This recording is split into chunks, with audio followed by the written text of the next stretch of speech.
Hello বন্ধুরা, আমি engineer Shantanu আর আপনারা দেখছেন আমার চ্যানেল SM কনস্ট্রাকশন। বন্ধুরা, আজকে একটি খুবই গুরুত্বপূর্ণ ভিডিও নিয়ে আপনাদের কাছে হাজির হলাম। থাম্বনেল দেখে অবশ্যই বুঝতে পারছেন যে কী ধরনের ভিডিও হতে চলেছে। ভিডিওটি হলো শাটারিং চেক আপনি করছেন কি না। শাটারিং যখন আপনি করছেন, শাটারিং করার পর রড বাঁধছেন এবং স্ল্যাবের ছাদ ঢালাই করার প্রোগ্রাম করছেন, তার আগে শাটারিংটাকে ছাদ ঢালার আগে শাটারিংকে ঠিকঠাক চেক করছেন কি না সেই বিষয়ে আজকে মূল ভিডিওটি বলার আগেই অবশ্যই বলি যে একজন প্রকৃত ইঞ্জিনিয়ার, অভিজ্ঞ ইঞ্জিনিয়ার যেসব বিষয়গুলি ফলো আপ করে তার উপর ভিত্তি করে আজকে আমি পয়েন্ট অনুযায়ী এই ভিডিওটিতে বলার চেষ্টা করছি। আসা যাক মূল ভিডিওতে। 1 নম্বর পয়েন্ট। প্রথম পয়েন্টে আমি যে প্রথমে বলবো, শাটারিং যদি আমি চেক করতে যাই, একটা স্ল্যাবে শাটারিং হয়েছে যদি চেক করতে যাই, সেই হিসেবে আমি প্রথম যেই বিষয়টিকে আমি লক্ষ্য রাখবো বা গুরুত্ব দেবো সেটা হলো শাটারিংয়ের নিচে যে সাপোর্টিং ভার্টিক্যাল প্রপ বা প্রপ যেগুলো থাকে, যেগুলো লোহার প্রপ মানে জ্যাক প্রপ হতে পারে বা বাঁশ বা শালবোল্ডার প্রপ হতে পারে, যে ভার্টিক্যাল যে প্রপগুলো থাকে সেইগুলো কার সংস্পর্শে আছে। ডাইরেক্ট তার গোড়াটা, ওই প্রপের গোড়াগুলো মাটির সঙ্গে ডাইরেক্ট আছে না পিসিসির সঙ্গে ডাইরেক্ট আছে। যদি মাটির সঙ্গে থাকে, অনেক সময় মাটি বলতে কি মাটির পর একটা প্লাইয়ের টুকরো বা ইট একটা দিয়ে তারপর ডাইরেক্ট ওই বাঁশ বা বল্লাগুলোকে রাখা হয়, কিংবা অনেক সময় দেখা যায় পিসিসি ডাইরেক্ট ঢেলে তারপর সোলিং করে পিসিসি করে তারপর বাঁশের সাপোর্ট দেওয়া হচ্ছে। দুটো কেসের মধ্যে আমি প্রথম কেসটাকে অ্যালাউ করব না। যদিও এরকম হয়ে থাকে যে শাটারিং এরকমভাবে করে দিল, তারপর আমি চেক করতে গেলাম, দেখলাম যে এরকম কন্ডিশন আছে, মাটির সঙ্গে সংস্পর্শে আছে বাঁশগুলো বেশিরভাগ ক্ষেত্রেই, তাহলে আমাকে এনশিওর করতে হবে যে মাটির কম্প্যাকশন ঠিকঠাক হয়েছে কিনা। যদিও এইরকমভাবে অনেক সময় অনেকে ঢেলে দেয়, তবুও আমি বলবো যে এইগুলো ঢালতে গেলে একটা রিস্ক থেকেই যায়। কারণ কোনো রকমভাবে স্ল্যাবের যখন লোড, কংক্রিটিংয়ের লোড যখন চলে আসে, তারপর কিন্তু ওই কিছু জায়গা আছে, এমন জায়গা থেকে যায় যেখানে মাটি কিন্তু কম্প্যাকশন ঠিকঠাক হয় না, সেই সব জায়গাগুলোতে লুজ যদি ভয়েড থেকে যায় তাহলে কিন্তু বসে যাওয়ার চান্স থাকে। আর ওই সব জায়গা, ওই সারাউন্ডিং এরিয়া যদি বসে যায় তাহলে কিন্তু স্ল্যাব বসে যাওয়ার চান্স থাকে, তাই রিস্ক একটা থেকে যায়। তাই বলবো, যদি শাটারিং আপনি করতে থাকেন তাহলে কিন্তু তার আগে বাঁশ বা শালবোল্ডার যে প্রপগুলো দিবেন, তার যেখান থেকে সাপোর্টিং দেবেন সেই নিচের সাপোর্ট অবশ্যই যেন পিসিসি বা একটা ছোট্টখাটো একটা ঢালাই, অন্তত রাফ ঢালাই একটা যেমন থাকে, তাহলে কি হয়, আপনার এই রকমভাবে বিপদ আসার চান্স খুব কম থাকে। 2 নম্বর পয়েন্ট হলো যে আমি 2 নম্বর পয়েন্টে আমি যদি যাই তাহলে দেখব বিম এবং স্ল্যাবের সফিট হাইট। বিমের সফিট বা স্ল্যাবের সফিট বলতে কি, যে শাটারিংয়ের যে তলা, সেই তলাগুলো সেইগুলোকে আমরা সফিট বলি। সেই সফিট হাইট, স্ল্যাবের হাইট এবং বিমের হাইট, আমার মেঝের যে একটা লেভেল আছে, সেটা প্লিন্থ লেভেল হোক যাই হোক না কেন, সেখান থেকে আমি চেক করব যে হাইটগুলো ঠিকঠাক আছে কিনা। এক্ষেত্রে কি হয়, যদি হাইট গন্ডগোল থাকে, ভুল থাকে, তাহলে কিন্তু অবশ্যই ধরা পড়বে। আমি জায়গায় যেখানে আমি একটা হয়তো রুম তৈরি করেছি, রুম বের করছি, বোঝা যায় সেই রুম অনুযায়ী আমি 2-4টা করে যদি আমি পয়েন্ট নিয়ে যদি আমি চেক করে থাকি, তাহলে কিন্তু যদি ভুল থাকে তাহলে বোঝা যায়। তাহলে অনেক সময় কী হয়, যে বিমের তলা অনেক সময় আপ ডাউন থাকে, স্ল্যাবের তলা অনেক সময় আপ ডাউন থাকে, হ্যাঁ, তাহলে কী হয়, ওই জায়গাগুলোতে আমি কিন্তু খুব সহজেই ধরে ফেলবো। যে সাধারণত আমরা চেক করি মিডিলে, অনেক সময় চেক করা হয় না, কারণ কি বাঁশের প্রপগুলো এমনভাবে থাকে, সেক্ষেত্রে অনেক সময় চেক হয় না। কিন্তু আমরা ওয়াল বরাবর, আমরা বিম যেখানে থাকছে বিম বরাবর বা পিলার যেখানে খাড়া আছে সেই সব জায়গাগুলোতে বেশি চেক করি। অনেক সময় এইগুলো চেক করা দরকার, তাতে কিন্তু অনেক ভুলভ্রান্তি আমাদের নজরে চলে আসে। অ্যাজ পার ড্রয়িং হিসেবে হাইটটাও আমরা তখন মেনটেন করতে পারবো বা পেয়ে যাই। 3 নম্বর পয়েন্ট আসবো যে ভার্টিক্যাল প্রপগুলো লম্বভাবে খাড়া আছে কিনা চেক করা।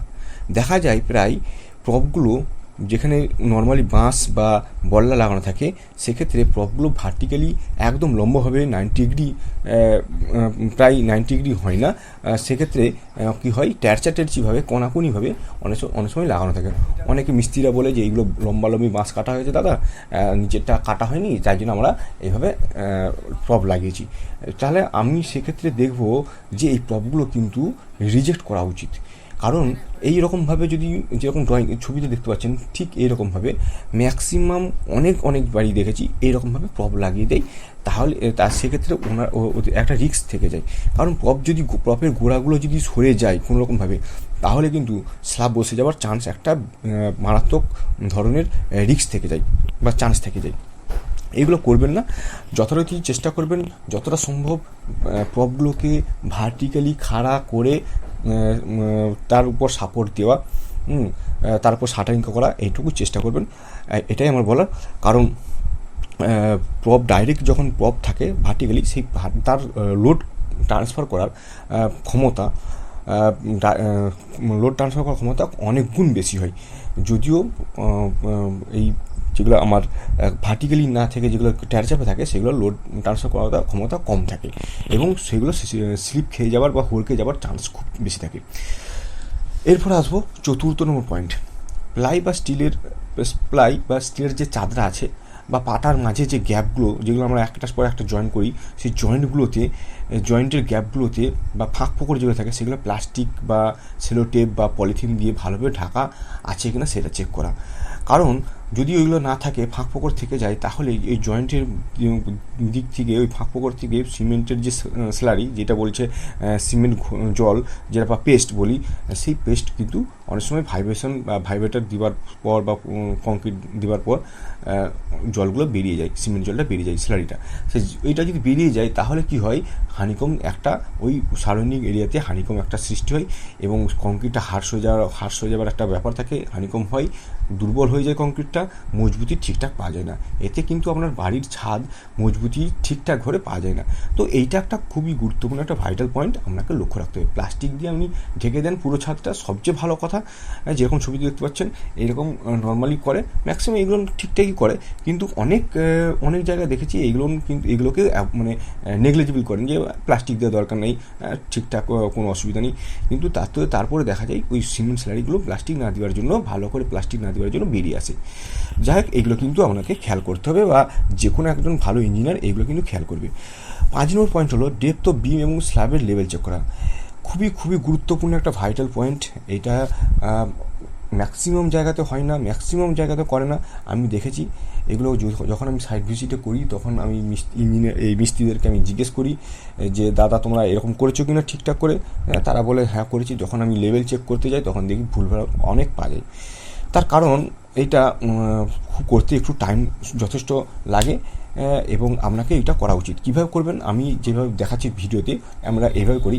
ধরুন একটা স্ল্যাব আছে, তার 1000 স্কোয়ার ফিট স্ল্যাব আছে, তার মধ্যে পিলার যেগুলো খাড়া হয়েছে, পিলার তো আছেই, সেই পিলারের কোনো একটা অংশে আমি 300, ওই স্ল্যাবের যে টপ শাটারিং আছে তার থেকে আমি 300 বা 500 একটা হাইটে একটা মার্কিং করলেন এবং ওই মার্কিং অনুযায়ী পিলারের প্রত্যেকটা জায়গাতে আমি কী করলেন, লেভেল পাইপ দিয়ে, ওয়াটার লেভেল পাইপ দিয়ে সেই লেভেলটা তুললেন।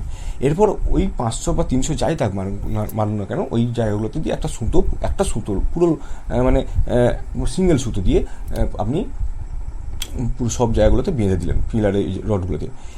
এমনভাবে বাঁধবেন যাতে আপনার মানে এমন রডগুলোতে বাঁধবেন যাতে আপনার ওই মাপ নিতে সুবিধা হয়। তারপর আপনি স্ল্যাবের জায়গা চেক করবেন, যেভাবে দেখাচ্ছেন ভিডিওতে মানে দেখাচ্ছে, তো ওই রকমভাবে চেক করবেন। দেখবেন যদি 300 আপ ডাউন হয়, যদি শেষ 300 আমি মাপ নিয়েছেন, 300 আপ ডাউন হচ্ছে, তখন কিন্তু আপনাকে বুঝতে হবে যে স্ল্যাবের আপ ডাউন আছে। এই ক্ষেত্রে বিমের ডেপথও আপনি কিন্তু এইভাবে চেক করতে পারবেন। বিমের জায়গাগুলোর উপর যখন সুতো যাবে সেইগুলো মাপবেন, বিমের যে যতটা হাইট থাকার কথা সেটা যদি আমি পেয়ে যান তো ভালো, নাহলে আপনাকে তখন ওই কম বেশি থাকলে আপনাকে তখন রেক্টিফাইড করতে হবে বা স্ল্যাবটাকে ওঠানো বা নামানো করতে হবে। এই রকমভাবে আপনাকে কিন্তু এই লেভেলটা চেক করতে হবে। এটা ভাইটাল পয়েন্ট। এটা যদি না চেক করেন তখন দেখা যাবে কংক্রিটের থিকনেস অনেক কমে গেছে। দেখা হলো আপনি স্ল্যাবটা এমনভাবে হাইটে উঠিয়ে দিয়েছেন, উঠে গেছে, সেক্ষেত্রে দেখা হলো আমার কংক্রিটের ঢালাই কমে গেছে। বা অনেক জায়গায় দেখা হলো স্ল্যাব একটা প্যানেল পুরোটাই 50 ডাউন আছে, 2 ইঞ্চি ডাউন আছে, তাহলে আমাকে দেখা হলো সেই 2 ইঞ্চি ডাউনই থাকে, তারপর ঢালাইটা বেশি করতে হচ্ছে ওই জায়গাতে। তারপরে যখন শাটারিং খুলছেন তখন দেখা যায় নিচের বটম হচ্ছে একটা প্যানেলের সঙ্গে একটা প্যানেল মিলছে না, বা কম বেশি হচ্ছে, স্ল্যাবের ছাদের হাইট কম বেশি হয়েছে, মানে মেঝের হাইট, মেঝে থেকে রুমের যে হাইট, স্ল্যাবের নিচে পর্যন্ত, মানে অর্থাৎ রুমের যে হাইট কম বেশি দেখা যাচ্ছে। এইগুলো কিন্তু অনেক ধরা পড়ে তো পরবর্তীকালে। আগে যাতে এই পরবর্তীকালে ভুলগুলো যাতে না হয় তার জন্য আগে এইগুলো চেকিং করে নেওয়া উচিত। খুব ভাইটাল পয়েন্ট, শাটারিং চেক করা খুবই ভাইটাল একটা পয়েন্ট। এরপর 6 নম্বর আসি বিমের ব্রেথ চেকিং করে। বিমের ব্রেথ অবশ্যই চেকিং করতে হবে, বিমটা কতটা চওড়া সেটা অবশ্যই চেক করতে হবে ফিতে দিয়ে, কারণ বিমের যদি চওড়া কম বেশি হয় তাহলে কিন্তু আপনার সেক্ষেত্রে বিমের যে সেকশন থাকে সেটা লোড নেওয়ার ক্যারিং ক্যাপাসিটি কমে যায়, বিমে যদি মানে ছোটো হয়ে যায়, বা বিম দেখা গেলো সোজা যেতে যেতে একটা জায়গাতে কমে গেছে, দেখা যাচ্ছে ট্যারচা হয়ে গেছে, মানে সুতোতে লাইন সুতোতে নেই শাটারিং, সেইগুলো কিন্তু অবশ্যই চেক করা দরকার, কারণ বিম স্ট্রেট যাবে, বিম কোথাও একা টেরা থাকে না, সেগুলোকে আপনাকে পিতে দিয়ে বা সুতো দিয়ে চেক করতে হবে। বিমের ব্রেথটাও এই সঙ্গে সঙ্গে চেক করা, এবং বিমের যে লাইনগুলো ঠিকঠাক অ্যালাইনমেন্ট আছে কিনা সেগুলোকেও অতি অবশ্যই চেক করা দরকার। যাই হোক, এরপরে 7 নম্বর পয়েন্টে আসি যে প্রপ বা বাঁশের ভার্টিক্যাল সাপোর্ট সেইগুলো যথার্থ আছে কিনা, মানে পর্যাপ্ত পরিমাণ আছে কিনা, এবং বাটাম বা রানার যেগুলোতে প্রপের মাথাতে থাকে, বা বলা যায় যে শাটারিংয়ের পাটা যেগুলো আছে যা সাপোর্ট নিচ্ছে ওই বাটাম বা রানার অ্যাস এ বিম হিসেবে কাজ করে, সেগুলো পর্যাপ্ত পরিমাণ আছে কিনা দেখে নেওয়া উচিত। একজন ভালো মিস্ত্রি, অভিজ্ঞ মিস্ত্রি বা একজন ভালো ইঞ্জিনিয়ার কিন্তু এগুলো ফলো আপ করে, এগুলো লক্ষ্য করে, তারপরে কিন্তু তারা অ্যালাউ করে যে ঢালার জন্য যে শাটারিংটা ঠিকঠাক আছে কিনা, মজবুতি আছে কিনা, তারপরেই অ্যালাউ করে রড মানে বারবেন্ডিং করা, বা রড ফেলে দেওয়ার পর সেটাকে ঢালাই করার যে একটা প্রোগ্রাম সেটাকে অ্যালাউ করে। তাই এগুলো চেক করতে হবে। 8 নম্বর পয়েন্ট হচ্ছে, যেটা লাস্ট আমি একটা পয়েন্ট বলবো, সেটা হচ্ছে ব্রেসিং বাঁধা, বা একটার সঙ্গে একটা প্রপ, যেটা বলি যে বেন্ডিং করা, মানে বন্ডিং করা, সেই একটা মোটা দড়ি দিয়ে, বা আমরা করি কি, বা পাতলা বাঁশ দিয়ে, যেটা একটু মোটা কঞ্চি বলা যেতে পারে, ভালো করে টাইট করে বেঁধে একটা প্রপের সঙ্গে একটা প্রপের গোড়ার দিকে মোটামুটি ওই 3 ফিট হাইটে একটার সঙ্গে একটা মোটামুটি বেঁধে যতগুলো বাঁশ আছে চেষ্টা করতে হবে মানে বাঁধার। যদি সেটা সম্ভব না হয়ে থাকে, আউটের লাইনটাকে ভালো করে বাঁধা, মিডিল লাইন কিছু ক্রসভাবে বাঁধা, এইরকমভাবে বাঁধতে হবে। কারণ কি, আমরা যখন বিম যখন করি, একটা কলামের 4 সাইডের নিচের দিকে আমরা টাই বিম করছি, টাই বিম মানে কি, টাই আপ করার জন্য, সেরকম এটা টাই আপ করার জন্য করা প্রয়োজন, যাতে কিনা উপরের অংশতে থেকে যখন লোড পড়ার পর জার্কিংয়ে ওই নিচের গোড়াগুলো সরে না যায়, এবং যদি সরে যায় তাহলে কিন্তু একটা মারাত্মক বিপদ হতে পারে। তো এইগুলো করা দরকার। সাধারণত কী করি আমরা, 10 ফিটের বা 11 ফিটের ছাদের মধ্যে এইগুলো নর্মাল বাড়িগুলোতে যেগুলো ঢালি সেগুলোতে অনেকে করি না, কিন্তু 12 ফিটের উপরে যদি ছাদ আছে, আমি অবশ্যই রেকমেন্ড করবো যে আপনি এই বেসিং বাঁধাটা আপনি বা টাই আপ করাটা অবশ্যই করেন। তা না হলে কিন্তু পরবর্তীকালে এইগুলো গোড়াগুলো সরে গেলে বিপদ আসতেই পারে, বা রিস্ক থেকে যায়। তো যাই হোক বন্ধুরা, ভিডিওটি আমি বেশি বাড়াচ্ছি না। ভিডিওটির মধ্যে আমি এইটাই বোঝাতে চাইলাম যে শাটারিংয়ের গুরুত্ব কতটা, শাটারিংয়ের চেকিং করা গুরুত্বটা কতটা। আপনি অবশ্যই একদম ভালো কনসালটেন্ট ইঞ্জিনিয়ার নিয়ে আসেন শাটারিং চেক করার জন্য, কারণ মিস্ত্রি দ্বারা সব কিছু সম্ভব না। আপনি মিস্ত্রির উপর ছেড়ে দিলেও কিন্তু বিপদ কিন্তু আপনারই। যাই হোক, আজকের ভিডিও এই পর্যন্ত। পরবর্তীকালের ভিডিওর জন্য অবশ্যই ততদিন সুস্থ থাকুন, ভালো থাকুন।